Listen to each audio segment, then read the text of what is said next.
Kolkata police recruitment 2026 নিয়ে গুরুত্বপূর্ণ update রয়েছে। ভিডিওটা মন দিয়ে দেখো, আশা করি অনেক প্রশ্নের উত্তর পেয়ে যাবে। খুব তাড়াতাড়ি কলকাতা পুলিশে নিয়োগ শুরু হয়ে যাবে, খুব তাড়াতাড়ি। আমি তোমাদের নোটিশ দেখাচ্ছি, প্রমাণ দেখাচ্ছি, বিজ্ঞপ্তি আসছে, ভ্যাকেন্সি প্রচুর। পুরো আপডেটটা তোমরা দেখে নাও আর প্রস্তুতি শুরু করে দাও। এই নোটিশ সঙ্গে এটা আমি দেখাচ্ছি তোমাদের। এখানে ভ্যাকেন্সি তোমরা দেখো, কলকাতা পুলিশ, ঠিক আছে। এটা হচ্ছে, এই নোটিশটা হচ্ছে তোমাদের কলকাতা পুলিশে ভ্যাকেন্সি কিন্তু এগুলো আছে। এটা হচ্ছে 13 তারিখের নোটিশ। সঙ্গে আরেকটা দেখো, আমি তোমাদের নোটিশ শেয়ার করছি।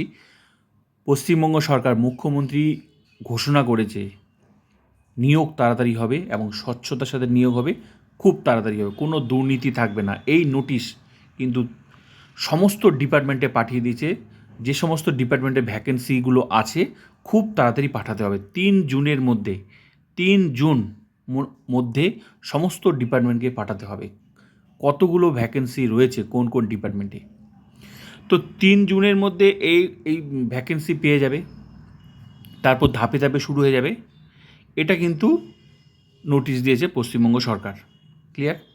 3 জুনের মধ্যে ভ্যাকেন্সিগুলো পাঠাতে হবে। এবার এই নোটিশটা কিন্তু আগের। এখানে যা বোঝা যাচ্ছে এই নোটিশে ভ্যাকেন্সি আছে কলকাতা পুলিশে, এই ভ্যাকেন্সিগুলো আছে। তাহলে 3 জুনের মধ্যে, এটা হচ্ছে রিসেন্ট নোটিশ, এটা হচ্ছে 22/5, তার মানে 22/5 এই নোটিশ জারি হয়েছে। তো সমস্ত রিপোর্ট পাঠাতে হবে, যে কী কোন কোন ডিপার্টমেন্টে কতগুলো পদ খালি আছে সেগুলো পাঠাতে হবে। নিয়োগ তাড়াতাড়ি শুরু হয়ে যাবে। তো এটা হচ্ছে 22/5 নোটিশ। আর এটা হচ্ছে জানা যাচ্ছে 13/5 জানা যাচ্ছে যে এত ভ্যাকেন্সি আছে কলকাতা পুলিশে। তাহলে 22/5 তারিখে এখানে নোটিশ প্রকাশ হয়েছে, আর 3 তারিখের মধ্যে, 3 জুনের মধ্যে সমস্ত রিপোর্ট চলে যাবে। তার মানে বোঝা যাচ্ছে যে এই যে ভ্যাকেন্সিগুলো, এখানে যে ভ্যাকেন্সিগুলো বলা হচ্ছে, আমি তোমাদের যেটা বললাম যে কনস্টেবল 10,401, ড্রাইভার 666, সাব ইন্সপেক্টর 673, এই যে ভ্যাকেন্সিগুলো, তাহলে নিশ্চয়ই এই নোটিশে, এখানে এই নোটিশে যে কথাগুলো উল্লেখ করা আছে, তো এটা তো আগের নোটিশ।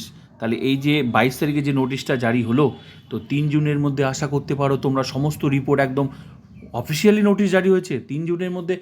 পশ্চিমবঙ্গের যত ডিপার্টমেন্ট আছে সরকারি, প্রত্যেকটা ডিপার্টমেন্টকে নিয়োগ শুরু হবে।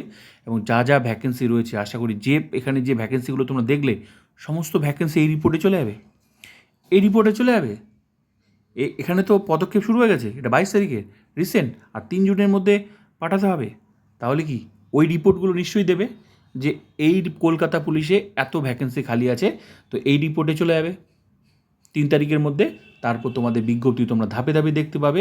তাই বলছি, আশা করি বিষয়টা ক্লিয়ার হয়ে গেল। তোমরা প্রস্তুতি শুরু করে দাও। আমি তোমাদের একদম প্রমাণ দেখালাম। এটা নোটিশ আগের। এই নোটিশে বোঝা যাচ্ছে এই পদগুলো খালি আছে, তার মানে কলকাতা পুলিশে ভ্যাকেন্সি আছে। আর এখানে রিসেন্ট 22 তারিখে প্রকাশ হয়েছে 3 জুনের মধ্যে পাঠাতে হবে। তো ওগুলোই তো নিশ্চয়ই শো করবে যে কলকাতা পুলিশে এত ভ্যাকেন্সি আছে, পুলিশ দরকার।